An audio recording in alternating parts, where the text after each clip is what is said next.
कोंढवा खुर्द पारगेनगर येथील ऑकरिज इंटरनॅशनल हायस्कूलमध्ये सन्माननीय महाराष्ट्र राज्याचे मुख्यमंत्री श्री देवेंद्रजी फडणवीस साहेबांच्या मार्गदर्शनाखाली महाराष्ट्रभर फर्स्ट डे ऑफ स्कूल सर्व विद्यार्थ्यांचा स्वागत करण्यात आलं.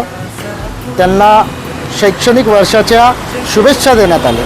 त्याचाच एक भाग म्हणून कोंढवा खुर्दमध्ये भारतीय जनता पार्टी अल्पसंख्याक मोर्चाच्या वतीने या ठिकाणी लहान मुलांना ऑल द बेस्ट ऑफ लक देण्यात आला. मुलांना सन्माननीय आमदार योगेश अण्णा टिळेकर व अली दारूवालाजी यांच्यातर्फे शुभेच्छा देण्यात आले. सर्वांनी आनंद व्यक्त केला. जय हिंद, जय महाराष्ट्र.